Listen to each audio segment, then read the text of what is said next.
সুপ্রিয় দর্শকবৃন্দ, ABC learning Dhaka এর পক্ষ থেকে আপনাদের সবাইকে জানাই স্বাগত। আপনাদের অসংখ্য ধন্যবাদ। আপনারা এই চ্যানেলের ভিডিওগুলো নিয়মিত দেখছেন, শেয়ার, সাবস্ক্রাইব, লাইক এবং সর্বোপরি আপনার মূল্যবান মতামত প্রদান করছেন। আজকে আপনাদের সাথে শেয়ার করব ইন্টারন্যাশনাল অ্যাকাউন্টিং স্ট্যান্ডার্ডস এর একটি স্ট্যান্ডার্ড নিয়ে, সেটি হলো IAS 10 events after the reporting period. Accounting period শেষ হওয়ার পর report preparation, audit, management decision বা বোর্ড মিটিং, এই সকল কারণে আমাদের কিছু সময়ের প্রয়োজন হয়। আর এই সময়ের মধ্যে যদি কোনো ঘটনা ঘটে থাকে, সেই ঘটনাগুলোকে আমরা বলে থাকি events after the reporting period. এই ঘটনাগুলো কিছু কিছু ঘটনা যেগুলো আপনার রিপোর্টিং পিরিয়ডের ফাইন্যান্সিয়াল স্টেটমেন্টকে প্রভাবিত করবে এবং কিছু কিছু ঘটনা যেগুলো ফাইন্যান্সিয়াল স্টেটমেন্টকে প্রভাবিত করবে না। আজকে আমরা দেখব যে কোন কোন ঘটনাগুলো ঘটলে যেটা ফাইন্যান্সিয়াল স্টেটমেন্ট প্রভাবিত করবে কিংবা করবে না। তারপরে আপনি যদি নতুন ভিউয়ার হন, অবশ্যই চ্যানেলটি সাবস্ক্রাইব করে নিন, যাতে নতুন ভিডিও রিলিজ হলে আপনি নোটিফিকেশন পান। শেয়ার করুন আপনার প্রিয়জন বা বন্ধুর সাথে, যিনি ভিডিওটি দেখে উপকৃত হবেন। আর হ্যাঁ, সর্বোপরি আপনার মূল্যবান মতামত প্রদান করুন, যাতে আপনার মতামতের উপর ভিত্তি করে আমরা নতুন ভিডিও তৈরি করতে পারি। তাহলে চলুন শুরু করি আমাদের আজকের পর্ব, international accounting standard 10 events after the reporting period. Welcome to ABC Learning Dhaka. সুপ্রিয় দর্শকবৃন্দ, আমাদের আজকের আলোচনা IAS 10 international accounting standard 10 events after the reporting period. এটা ডিটেলস আলোচনার পূর্বে আমরা জেনে নিই events after the reporting period বা একটি নির্দিষ্ট রিপোর্টিং পিরিয়ডের পরে যদি কোনো ঘটনা ঘটে, সেগুলো আমার অ্যাকাউন্টিং পিরিয়ডের সাথে বা ফাইন্যান্সিয়াল স্টেটমেন্টের কোনো সম্পর্ক রয়েছে কিনা। আসলে বিষয়টি একটু ঘূর্ণি বলের মতো, কিছু কিছু ঘটনা ঘটবে যেগুলো আমার রিপোর্টিং পিরিয়ডের সাথে সম্পর্কযুক্ত, আবার কিছু কিছু ঘটনা যেটা রিপোর্টিং পিরিয়ডের সাথে সম্পর্কযুক্ত নয়। এখন আমরা দেখি প্রথমত রিপোর্টিং পিরিয়ড আমরা কোনটা বলবো। সাধারণত একটি কোম্পানি যদি 1 জানুয়ারি 2020 শুরু হয়, সেটা রিপোর্টিং পিরিয়ড হবে 31 ডিসেম্বর 2020 পর্যন্ত। তাহলে এখানে রিপোর্টিং ডেট বলতে পারি আমরা 31 ডিসেম্বর 2020, অর্থাৎ যখন থেকে শুরু হবে তখন থেকে 12 মাস পর্যন্ত সাধারণত আমাদের রিপোর্টিং পিরিয়ড থাকে। 12 মাসের পরে যে সময়টা, সেটা আমাদের ওই রিপোর্টিং পিরিয়ড হিসেবে গণ্য হয় না। যে জিনিসটিকে বিবেচনা করতে হয় সেটাকে বলা হয় financial statement authorised for issue, অর্থাৎ এটা সার্টেন পিরিয়ড পর্যন্ত, যে সময় পর্যন্ত যে ঘটনাগুলো ঘটে সেটাকেই বলা হয় events after the reporting date. অর্থাৎ আমরা এখানে যে blue colour 1 January 2020 to 31 December 2020, এটাকে বলা হয় রিপোর্টিং পিরিয়ড, এবং 31 ডিসেম্বরকে বলা হয় রিপোর্টিং ডেট, এবং 1 জানুয়ারি 2021 থেকে 31 মার্চ 2021 পর্যন্ত যে পিরিয়ডটা আমাদের এখানে দেওয়া আছে গ্রিন কালার, সেটাকে বলা হচ্ছে financial statement authorised for issue. এই যে পিরিয়ডটা, এটাকে বলা হচ্ছে আমাদের events after the reporting period. তাহলে আমরা এখানে একটু দেখে নিই। Events favourable or unfavorable that occur between the reporting date and the financial statement is authorized for issue, এই পিরিয়ডটাকে আমরা বলতেছি কি আমাদের events after the reporting period. এটা আমার ফেভারেবলও হতে পারে, আনফেভারেবলও হতে পারে। তাহলে আমরা বলতে পারি reporting date 31 December 2020, financial statement authorised for issue, সেই ডেটটা আমরা বলতে পারি 31 মার্চ 2021। অর্থাৎ বোর্ড বা ম্যানেজমেন্ট যখন ফাইন্যান্সিয়াল স্টেটমেন্টকে অথরাইজড করে দেয় যে এরপর আর কোনো চেঞ্জ করা যাবে না, যে ফাইন্যান্সিয়াল স্টেটমেন্ট যেটা হয়েছে সেটা ঠিক আছে, সাইনড হয়ে যায় এবং অডিটর সাইন করে ফেলে, এরপর আর কোনো চেঞ্জ করার বিষয় থাকে না। এই জন্য অথরাইজড ডেট আমরা বলতেছি কি যেই ডেটে ম্যানেজমেন্ট আপনার ড্রাফট ফাইন্যান্সিয়াল স্টেটমেন্টটাকে সাইন করবে, এরপরে প্রিন্ট হবে, তারপরে জিএমএ এটা প্রকাশ করা হবে। আর events after the reporting period অর্থাৎ এই 1 জানুয়ারি 2021 থেকে 31 মার্চ পর্যন্ত অর্থাৎ financial statement authorise for issue এই ডেট পর্যন্ত যে ঘটনাগুলো ঘটবে সেই ঘটনাগুলো আপনার ফেভারেবলও হতে পারে, আনফেভারেবলও হতে পারে, এবং এই ঘটনাগুলো আমার ফাইন্যান্সিয়াল স্টেটমেন্ট এটাই কোনো প্রভাব পড়বে কিনা এই বিষয়গুলো আজকে আমরা একটু সাধারণ আলোচনা করব। Reporting period varies from country to country অর্থাৎ এই যে আমাদের রিপোর্টিং পিরিয়ডটা সাধারণত বাংলাদেশে আমাদের যে স্টেট ওন এন্টারপ্রাইজগুলো রয়েছে সেগুলো 1 জুলাই থেকে পরবর্তী বছরের 30 জুন পর্যন্ত করে থাকে। আবার দেশে আমাদের মাল্টিন্যাশনাল কোম্পানিগুলা বা banking, non banking financial institutions বা ফরেন সাবসিডিয়ারিজ এরা সাধারণত আপনার 1 জানুয়ারি থেকে 31 ডিসেম্বর পর্যন্ত করতে পারে, অথবা তাদের প্যারেন্ট কোম্পানির সাথে সম্পর্ক রেখেও তারা ফাইন্যান্সিয়াল স্টেটমেন্ট তৈরি করতে পারে। এখন প্রশ্ন হলো, সবার মনে একটি প্রশ্ন থাকতে পারে যে ফাইন্যান্সিয়াল স্টেটমেন্ট তো আমার শেষ হয়ে গেছে 1 জানুয়ারি থেকে 31 ডিসেম্বর পর্যন্ত, তাহলে এরপরে যে ঘটনাগুলো ঘটবে তাহলে এটা আমার কেন আমি ফাইন্যান্সিয়াল স্টেটমেন্ট চেঞ্জ করার জন্য আমি বিবেচনা করছি বা চিন্তা করছি। প্রধান কারণ হলো যে actually to see the impact of the financial statement, যে ফাইন্যান্সিয়াল স্টেটমেন্টে যদি কোনো প্রভাব পড়ে বা কোনো চেঞ্জ হয় সেই চেঞ্জগুলোকে আমরা করব কি করব না এই জিনিসটা দেখার জন্য আমরা এই IAS 10 বা events after the reporting period এর সৃষ্টি হয়েছে। যেমন ধরেন কিছু কিছু ঘটনা ঘটতে পারে যে আপনার একটি জমি ছিল বা আপনার একটা ফ্যাক্টরি ছিল বা আপনার একটা বিল্ডিং ছিল অথবা যে কোনো একটা অ্যাসেট ছিল যেটা আগুন লেগে হোক বা নদী ভাঙ্গনে পড়ে হোক, যে কোনোভাবে হোক সেটি হলো আপনার নষ্ট হয়ে গেছে বা ধ্বংস হয়ে গেছে। হতে পারে যেমন আপনার যে জাহাজ ছিল সেটি সমুদ্রে ডুবে গেছে, বা আপনার একটা বিল্ডিং ছিল সেটা আর্থকুয়েকে ধ্বংস হয়ে গেছে, কিংবা এমন হতে পারে যে আপনার একটি ভবন ছিল সেটি আগুন লেগে শেষ হয়ে গেছে, বা একটা আপনার ফ্যাক্টরি ছিল সেখানে আগুন লেগেছে, অথবা আপনার ধরেন পদ্মা বা যমুনা বা মেঘনার পাড়ে কিছু জমি ছিল সেই জমিগুলো আপনার কী হয়ে গেছে আপনার ভূমিধসের কারণে হোক বা নদীর স্রোতের কারণে হোক ভেঙে গেছে। অথবা হতে পারে আপনার কিছু সম্পদ ছিল সেটি ল্যান্ড অ্যাকোয়ার করে গভর্নমেন্ট সেখানে রাস্তাঘাট তৈরি করেছে। এগুলো আসলে সব কিছু আনসার্টেন বা এগুলো আপনি জানেন না যে কি ঘটবে কি ঘটবে না। এই ঘটনাগুলোর পরবর্তীতে যেটা ম্যাটেরিয়াল, যেটা শেয়ার হোল্ডারদের মধ্যে একটা প্রশ্ন থাকতে পারে যে আমাদের একটা জমি ছিল 100 একর যমুনার পাড়ে, বা আমার একটা বিল্ডিং ছিল সেটা এখন কি হয়েছে, কি ঘটনাটা, এই ঘটনাগুলো আগামী বছর ফাইন্যান্সিয়াল স্টেটমেন্টে যদি না থাকে তাহলে কম্পারিজনে আপনার সমস্যা হবে যে থাকবে যে 2020 সালে ছিল 2021 সালে নাই কেন। এই ঘটনাগুলো শেয়ার হোল্ডারদেরকে অবগত করার জন্য যে আইএসটি তৈরি সেটাই হলো IAS 10। আর এগুলো ড্যামেজ হওয়ার জন্য there was no indication of such damage, এগুলো পূর্ব থেকে ভবিষ্যৎবাণী বা পূর্বাভাস ছিল না। এখন এই সম্পত্তিটার মূল্য যদি 100 কোটি টাকা হয়, উপরে যে ঘটনাগুলো ঘটলাম যে যার কারণে আপনার লস হলো, কিংবা ভূমি একয়ের কারণে সরকার আপনাকে প্রচুর ক্ষতিপূরণ দিল, যে কোনোটাই করতে পারে, এই ঘটনাগুলো আপনাকে একটা নির্দিষ্ট সময়ের মধ্যে ঘটলে অবশ্যই সেই ঘটনাগুলোকে আপনি কী করতে হবে, কারেকশন করে আপনার ফাইন্যান্সিয়াল স্টেটমেন্টে দেখাতে হবে। No correction can be made after the board meeting, সে আপনার financial statement year end 30 June 2021, board meeting 15 September 2021, AGM say 30th September 2021.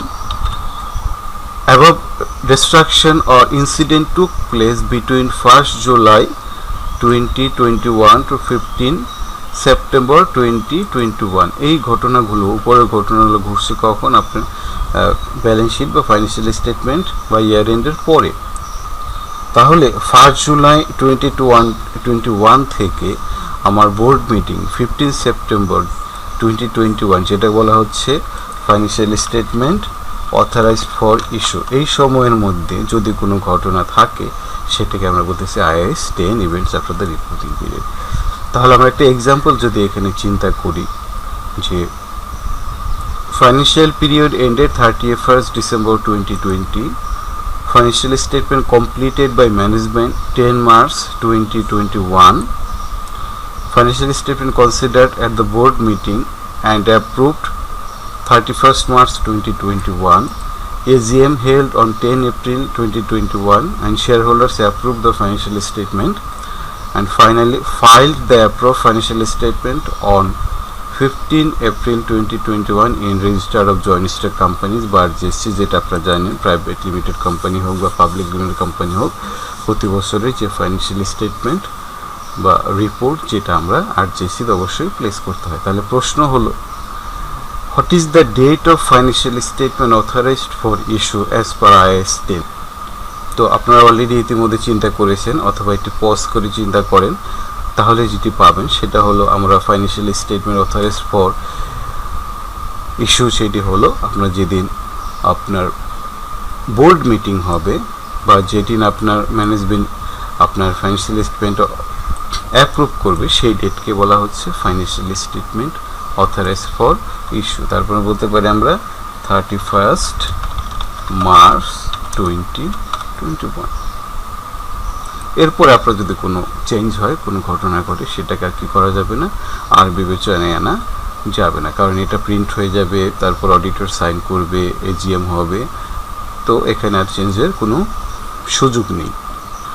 এখন এই যে পিরিয়ড, যে financial statement authorise for issue, এই পিরিয়ডে আমাদের দুই ধরনের ঘটনা ঘটবে বা ঘটনাগুলো আমরা দুই ভাগে ভাগ করতে পারি।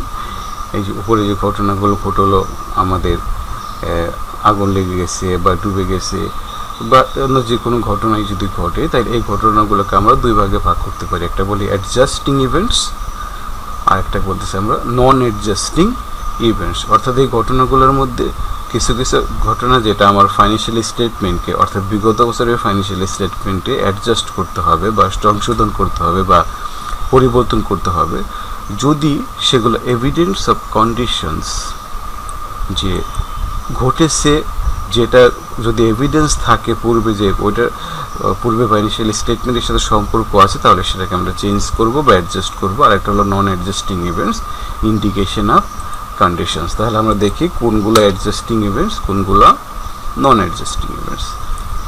Adjusting events provide evidence that exist at the reporting date.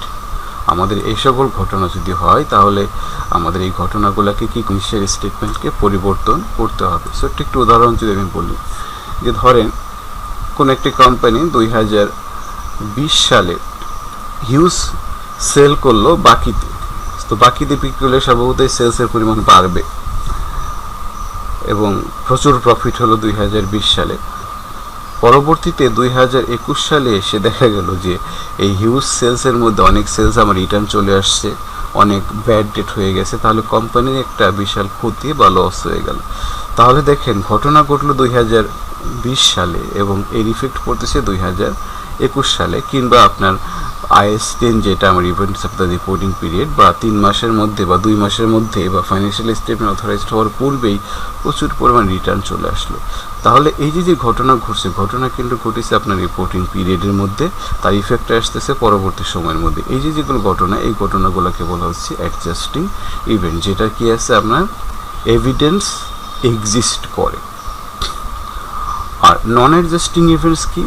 Non-adjusting events are indicative of conditions that arose after the reporting date. Such events should be disclosed by note if it is important. অর্থাৎ যদি কোনো ঘটনা এরকম হয় যে একটা ঘটনা ঘটছে, এটার সাথে ফাইন্যান্সিয়াল স্টেটমেন্টের বিগত বছরের সাথে কোনো সম্পর্ক নেই, বাট ঘটনাটি ম্যাটেরিয়াল, যদি এরকম ঘটনা হয় তাহলে এটাকে বলা হয় নন অ্যাডজাস্টিং ইভেন্টস। এখানে আমাদের এখানে একটা IAS 10 কিছু এক্সাম্পল আমি দিয়েছি। Adjusting events, non-adjusting events. Information relating to a condition that existed at the reporting date, যদি এরকম হয় সেটাকে আমরা অ্যাডজাস্ট করতে হবে। Does not reflect conditions that existed at the reporting date, অর্থাৎ রিপোর্টিং ডেটে এটা এক্সিস্ট করেনি যে ঘটনাটা, সেটাকে আমরা বলতেছি নন অ্যাডজাস্টিং ইভেন্ট। এখানে কিছু এক্সাম্পল হতে পারে যে ঘটনাগুলা ঘটলে আমাকে কি করতে হবে, অ্যাডজাস্ট করতে হবে, অর্থাৎ যেটা আমার কি করে কন্ডিশনকে এক্সিস্ট করে, সেটা আমার ইভেন্টসগুলো আমাকে অ্যাডজাস্ট করতে হবে। সেই অ্যাডজাস্টমেন্টগুলো কী কী, যেমন পূর্বে বললাম sale of inventory below cost after the reporting date which gives evidence about the net realizable value at the reporting date. সে আপনার ইনভেন্টরি ছিল, কস্ট ভ্যালু ছিল 50,000 টাকা, সেটা আপনি বিক্রি করে দিলেন 20,000 টাকা, তাহলে আপনার লস হলো কত, 30,000 টাকা। অর্থাৎ আপনার আইএসএ আমরা 2তে ইনভেন্টরি দেখেছি যে lower of cost or net realisable value, যেটা আমরা রেকর্ড করে থাকি ব্যালেন্স শিট ডেটে, সেখানে ইনভেন্টরি 50,000 ছিল, সেটা আপনি 20,000 টাকায় সেল করে দিলেন। তাহলে দেখা যাচ্ছে কি আপনার রিপোর্টিং ডেটে 50,000 টাকা ছিল, এখন 20,000 টাকা সেল করার কারণে আপনার লস হলো যে 30,000 টাকা, সেটা আপনাকে অ্যাডজাস্ট না করলে বিগত বছরের ফাইন্যান্সিয়াল স্টেটমেন্ট আপনার এটা বেশি প্রফিট দেখাবে। সেই জন্য এটা আপনার কি, যেহেতু আপনার ইনভেন্টরি এক্সিস্ট করছে উক্ত ডেটে, সেজন্য আপনাকে কী করতে হবে, এটাকে অ্যাডজাস্ট করতে হবে। তো bankruptcy of a customer after the reporting date, এটা আপনার ইভেন্টস যেটা এক্সিস্ট করে, অর্থাৎ আপনার যে কাস্টমার ছিল সেটা ব্যাংক্রাপসি হয়ে গেছে, এজ এ রেজাল্ট কী হবে, আপনার ফাইন্যান্সিয়াল স্টেটমেন্টে চেঞ্জ করতে হবে। The Discovery of fraud that shows financial statement is incorrect, যদি আপনার ফাইন্যান্সিয়াল স্টেটমেন্ট তৈরি করার পরে মনে হয় যে একটা ফ্রড বের হয়েছে, যেটার কারণে আপনার ফাইন্যান্সিয়াল স্টেটমেন্ট সঠিক নয়, সেটা আপনাকে চেঞ্জ করতে হবে, যেটা এক্সিস্ট করে। The settlement of a court case that confirms the entity had a present obligation at the reporting date, সে আপনার একটি কোর্ট কেস ছিল, যে আপনি একটা মামলা অমীমাংসিত ছিল, আপনি ধরে নিয়েছেন যে মামলা যদি আমার পক্ষে যায় তাহলে আমি ধরেন 20 কোটি টাকা উইন করব, আর যদি আমার বিপক্ষে যায় তাহলে আমি 100 কোটি টাকা লস করব। এই ক্ষেত্রে যদি এরকম কোনো অব্লিগেশন থাকে, অর্থাৎ আমি যদি বলি যে এইখানে যদি 31 মার্চ 2021 যেখানে বোর্ড মিটিং বা বোর্ডে ফাইন্যান্সিয়াল স্টেটমেন্ট অ্যাপ্রুভ করবে, এর পূর্বে যদি আপনার ঘটনাটি ঘটে বা কোর্ট কেসের রায় পাওয়া যায়, তাহলে অবশ্যই আপনাকে কী করতে হবে, এটা চেঞ্জ করতে হবে। এরপরে হলে সেটার সুযোগ নেই, সেটা আপনাকে জেনে রাখতে হবে, কারণ হলো এখানে বোর্ড মিটিংয়ের পরেই আপনার এজিএম হবে বা এটা ফাইল করতে হবে, তখন আর চেঞ্জ করার সুযোগ নেই। বাট যদি 31 মার্চের মধ্যে আপনার রায় হয়, তাহলে অবশ্যই আপনাকে কী করতে হবে, অ্যাডজাস্ট করতে হবে। Determination of purchase or sales price of PPE, property plant equipment, যেটা আমরা IAS 16 নিয়ে এটা আলোচনা করব, যে ওই সময়ের মধ্যে যদি আমাদের প্রপার্টি প্রাইস, আমরা যদি সেল প্রাইস বা পারচেজ প্রাইস ভ্যালুয়েশন করা হয় বা মেজার করা হয়, তখন অবশ্যই এটা আপনাকে অ্যাডজাস্ট করতে হবে।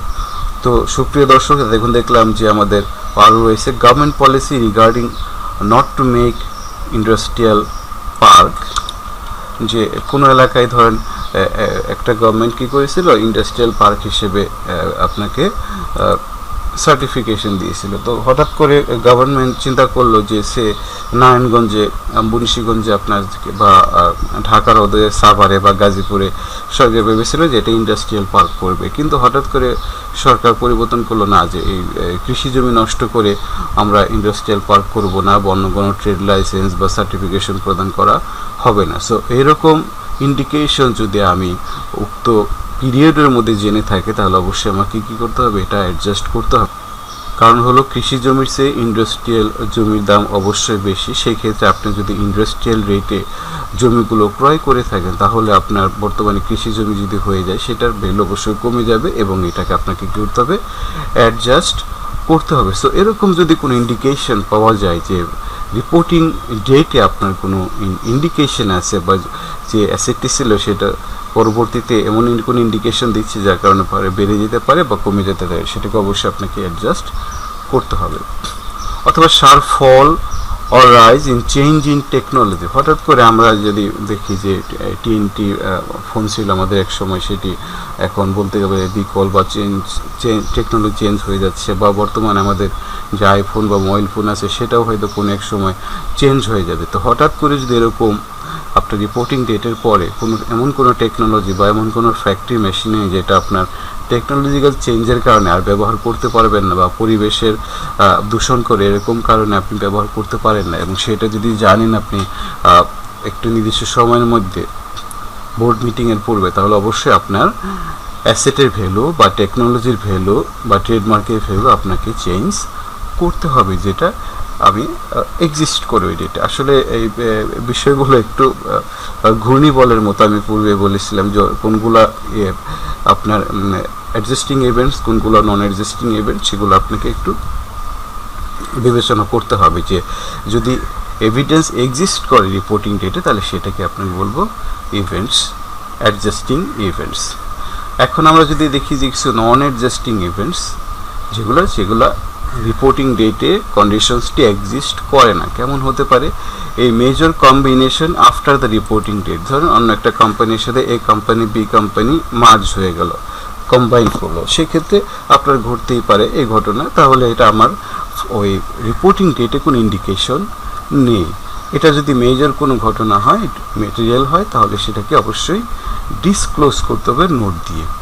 Announcing a plan to discontinue an operation, যদি কোনো প্ল্যানকে আমরা 3টা প্ল্যান ছিল, একটা প্ল্যান ডিসকন্টিনিউ করে দেবে, এরকম কোনো ঘটনা ঘটলে আমি অ্যাডজাস্টমেন্টের প্রয়োজন নেই। বা major purchase and disposal of asset, যদি কোনো বৃহৎ পরিমাণে আমার কোনো বড় অ্যাসেট বিক্রি করে দেই, এটা আমার কোনো ইন্ডিকেশন নেই, আমি ডিসিশন নিতেই পারে ম্যানেজমেন্ট, সেটা আমরা বলতে পারি নন অ্যাডজাস্টিং ইভেন্ট। বা দৈনন্দিন সেল হচ্ছে, পারচেস হচ্ছে, আমার সচরাচর যে ট্রানজ্যাকশন হবে, বাই সেল হবে, এটাই স্বাভাবিক, এটা আমার কোনো অ্যাডজাস্টমেন্টের প্রয়োজন নেই।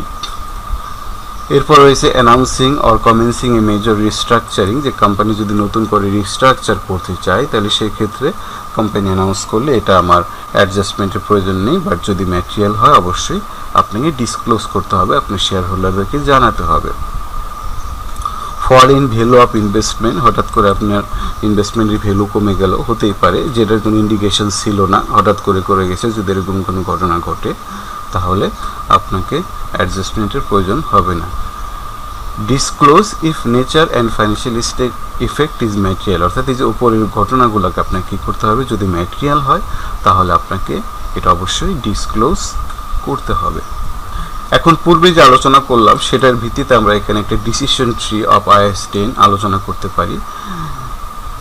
Is the event relating to the condition present at the end of the period? যদি ইয়েস হয়, তাহলে আমাকে কী করতে হবে, অ্যাডজাস্ট করতে হবে। সে ইনভেন্টরি ভ্যালু শোন 100 crore টাকা, সেটা আমার সেল করে দিলাম 50 crore টাকা বা 20 crore টাকা, তাহলে এই ঘটনাটি যদি যেহেতু এক্সিস্ট করে, তাহলে আমাকে কী করতে হবে, adjust this amount and recognise in the financial statement. অর্থাৎ ফাইন্যান্সিয়াল স্টেটমেন্ট আমাকে কী করতে হবে, ইনভেন্টরি ভ্যালু কমিয়ে দিতে হবে এবং এটাকে আমার লস হিসেবে বা ইনকাম স্টেটমেন্টে আমার প্রফিট কমে যাবে।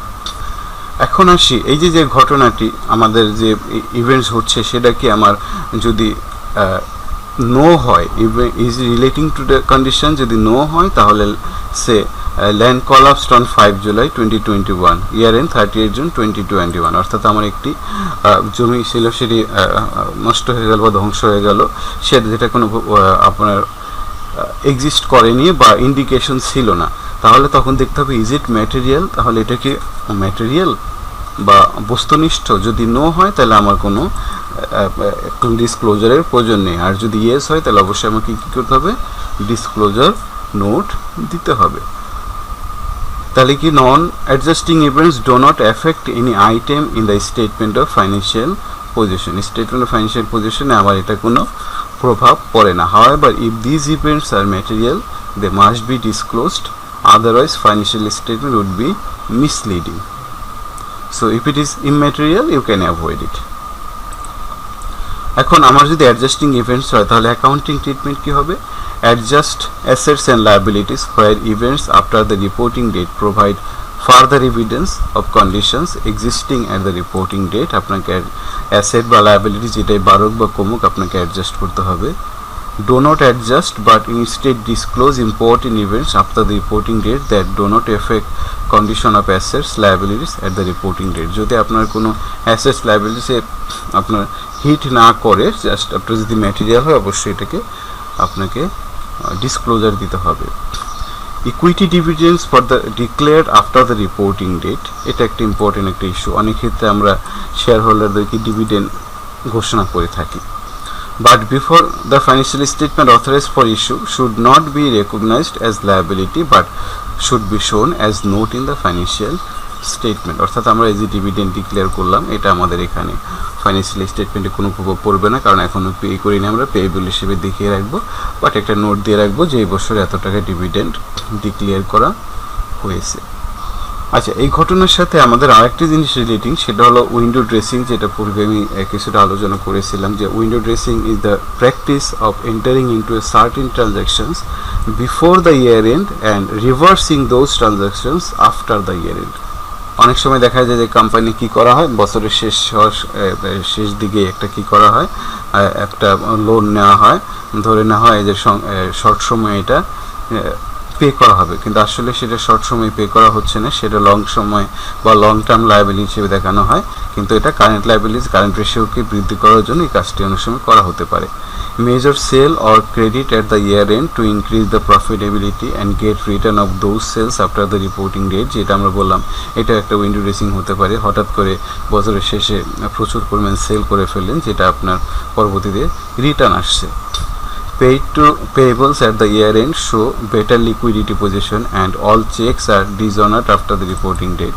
এমন হতে পারে যে আপনি বছরের শেষে আপনার পেয়েবলস দিয়ে প্রচুর চেক দিয়ে দিলেন, যেটা বছরের শেষে আপনার ডিসঅনার্ড হলো। তার কি কেন করা হচ্ছে, যে আপনি যাতে পেয়েবলসকে কম দেখানো যায়। সো এই ঘটনাগুলোকে আমরা সাধারণত উইন্ডো ড্রেসিং বলি, যেটা হলো অ্যাকাউন্টিং বা একটা ব্যাড প্র্যাকটিস আমরা বলতে পারি। সো সুপ্রিয় দর্শকবৃন্দ, এই যে আলোচনা করলাম IAS 10, এটা আসলে এনাফ, এর বাহিরে আলোচনা তেমন কিছুই নেই। এখন আমরা কয়েকটি এক্সাম্পল যদি আলোচনা করি, তাহলে এর ইফেক্টটা কী হচ্ছে, অ্যাডজাস্টিং ইভেন্টস নাকি নন অ্যাডজাস্টিং ইভেন্টস, আমরা কিছু ডিসকাশন করবো, যাতে আপনাদের আন্ডারস্ট্যান্ডিংটা একটু ক্লিয়ার হয়। এখানে একটি এক্সাম্পল বলা হচ্ছে, on 5 January 2020 a large trade receivable of Alpha went into liquidation owing 1 lakh টাকা as the reporting date. It is likely that the debtor balance will realize nothing. অর্থাৎ আমার 1 লাখ টাকা ডেটর ব্যালেন্স ছিল, লিকুইডেশনে যাওয়ার কারণে এখন তাদের কাছ থেকে কিছুই পাওয়া যাবে না। এখন প্রশ্ন হলো যে এটা আমার অ্যাডজাস্টিং ইভেন্ট নাকি নন অ্যাডজাস্টিং ইভেন্ট। তাহলে সহজেই বুঝতে পারছি এটা হলো আমার একটা অ্যাডজাস্টিং ইভেন্ট, কারণ হলো যে ইন্ডিকেশন আছে, এক্সিস্ট করে রিপোর্টিং ডেটে আমার লায়াবিলিটিসটি।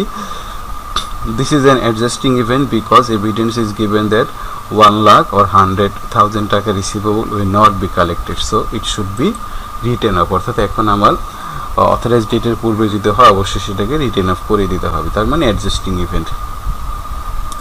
আবার একটি ঘটনা ঘটতে পারে, Alpha sold a major property which was included in the statement of financial position at টাকা 100,000 for which contracts had been exchanged on 15 December 2020. The sale was completed on 15 February 2021 at a price of টাকা 250,000. অর্থাৎ আমার একটি asset ছিল যেটা আমি sell করে দিয়েছি কত তারিখে, আমার 15 ফেব্রুয়ারিতে, আর ডিসিশন হয়েছে কখন, আমার 15 ডিসেম্বর 2020। তার মানে আমার রিপোর্টিং পিরিয়ডের মধ্যেই আমার এক্সচেঞ্জ করার বা বিক্রি করার ডিসিশনটা হয়ে গেছে। তাহলে আমাদের এটা অ্যাডজাস্টিং ইভেন্ট না নন অ্যাডজাস্টিং ইভেন্ট। তাহলে এটা কেন হচ্ছে অ্যাডজাস্টিং ইভেন্ট, কারণ হলো আমার ডিসিশনটা অলরেডি রিপোর্টিং পিরিয়ডের মধ্যেই নেওয়া হয়েছে। তাহলে প্রফিট ফ্রম সেল কত দেখাবো, 1,50,000 ইন দ্য ইনকাম স্টেটমেন্ট দেখাতে হবে, কারণ আমার ভ্যালু ছিল 1 লক্ষ টাকা, সেটা আমরা সেল করলাম কত, 2,50,000 টাকা। তাহলে অ্যাডজাস্টিং ইভেন্টের কারণে আমাকে প্রফিট বাড়িয়ে দিতে হবে। আর স্টেটমেন্ট অফ ফাইন্যান্সিয়াল পজিশনে আমার অ্যাকাউন্টস রিসিভেবল বা রিসিভেবল বাড়িয়ে দেবো 2,50,000, আমার অ্যাসেট যেটি ছিল সেটি আমার মাইনাস হয়ে যাবে কত, 1 লাখ। তাহলে আলটিমেটলি নেট ইফেক্ট করলো 1,50,000, আমার ক্যাপিটাল বাড়বে কত, 1,50,000। এভাবে আমরা কি করতে পারি, ইভেন্টসগুলোকে অ্যাডজাস্ট করতে পারি। আমরা যদি আরেকটি এক্সাম্পল দেখি, on 28 February 2015 the email order activities of Beta retail trading company are shut down with closure cost amounting টাকা 2.5 বিলিয়ন। তারা একটা ইমেল অর্ডার সিস্টেম ছিল, সেটাকে তারা কি করে দিল, বন্ধ করে দিল। Accounting period 1 January 2014 to 31 December 2014। তাহলে এই সিচুয়েশনটি আমাদের অ্যাডজাস্টিং ইভেন্ট নাকি নন অ্যাডজাস্টিং ইভেন্ট। তাহলে এটা শাট ডাউন করে দেবো, এরকম কোনো আমাদের কোনো এক্সিস্টিং কোনো ডিসিশন ছিল না, তাহলে আমরা বলতে পারি এটি নন অ্যাডজাস্টিং ইভেন্ট, কারণ decision taken after the reporting date. Example 4 যদি দেখি, on 1st April 2021 the discovery of sand under the Gamma's major civil engineering contract causes the cost of contract to increase by 25%, for which there would be no corresponding recovery of further from the customer. আমরা 1st April 2021 একটা discover করলাম যে আমার major কন্ট্রাক্টের নিচে বালু পাওয়া গেছে, বা আমার এটা করার জন্য আমার কন্ট্রাক্ট কস্ট বেড়ে যাবে অনেক বেশি। তাহলে ইয়ার এন্ড হলো 31st December 2020। তাহলে আমার এটা ডিসকভারি হলো 1st April 2021 এবং এটার কোনো ইন্ডিকেশন ছিল না যে এরকম কোনো খরচ আমাদের বাড়বে। তাহলে এটা আমাদের বলতে পারি নন অ্যাডজাস্টিং ইভেন্ট। বাট এটা যদি ম্যাটেরিয়াল হয় অবশ্যই আমাকে কি করতে হবে, একটা নোট দিতে হবে। কারণ কি, it has been expenses after the date authorised for issue. এই সময় কি করা হয়েছে, এটা আমাদের ডিসকভারি হয়েছে। Example 5, a fire on 2nd January 2020 completely destroyed a manufacturing plant of Delta. It was expected that the loss of 10 million would be fully covered by the insurance. Year end 31st December 2019, অর্থাৎ 2 জানুয়ারি তারিখে আমার একটি plant ছিল যেটা completely আপনার destroy হয়ে গেছে, যেটা $10 million আপনার ইন্স্যুরেন্স ক্ষতিপূরণ পাওয়া যাবে। তাহলে এটা আমার অ্যাডজাস্টিং ইভেন্ট নয় কি নন অ্যাডজাস্টিং ইভেন্ট। তাহলে এটা ডিসিশন নেওয়ার আগে আমাকে দেখতে হবে যে আগুন লেগেছে এরকম কোনো আমার ইন্ডিকেশন ছিল কি না। অবশ্যই না, কারণ আগুন তো আমাদের বলে কই আসে না, সেই কারণে আমাদের এটা নন অ্যাডজাস্টিং ইভেন্ট। বাট এইটার যে ঘটনাটি ঘটেছে এটা আমাদের কি করতে হবে, একটা ডিসক্লোজার দিয়ে দিতে হবে। So this is a non-adjusting event, no loss of fire as insurance claim received. Example 6 আমরা যদি বলি, the company issues 10,000 shares which rises 1 lakh টাকা shortly after the statement of financial position date. তাহলে এটা adjusting event হবে কিনা? না, এটা অ্যাডজাস্টিং ইভেন্ট হবে না, কারণ এটা ফাইন্যান্সিয়াল স্টেটমেন্টে বা যে কোনো সময় কোম্পানি শেয়ার ইস্যু করতে পারে। বাট যেহেতু এটা একটা ম্যাটেরিয়াল ঘটনা, এটা আমাকে কী করতে হবে, ডিসক্লোজার্স দিতে হবে, কারণ আমার শেয়ার ইস্যু করবে এর কোনো ইন্ডিকেশন ছিল না। Example 7, a legal action has been brought against the company for breach of contract prior to the year end.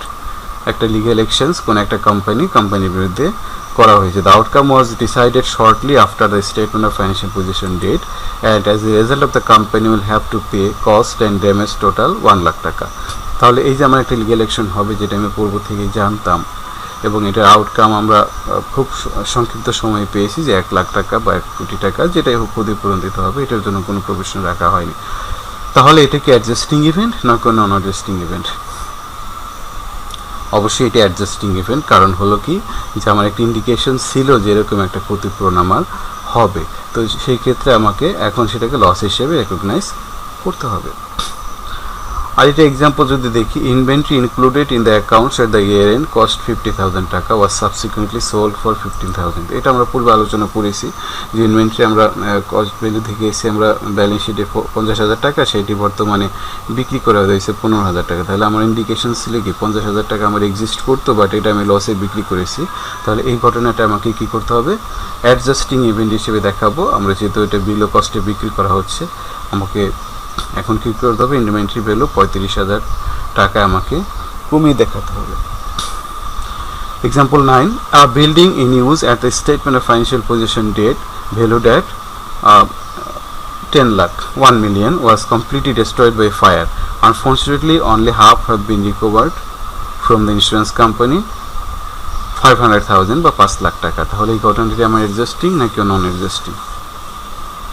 এটা আমার নন অ্যাডজাস্টিং ইভেন্ট। কারণ আগুন লেগেছে, পূর্বে আমরা দেখেছিলাম আগুন লেগেছে বা বন্যায় বা আপনার ল্যান্ডস্লাইডিং, যে কোনো কারণে আপনার সম্পদ কমে যেতে পারে, নষ্ট হতে পারে। সেই জন্য আপনার কী করতে হবে, আপনার রিপোর্টিং পিরিয়ডে ব্যালেন্স শিট চেঞ্জ করার প্রয়োজন হবে না, বাট আপনাকে একটা কী করতে হবে, নোট দিতে হবে যে because the event is material.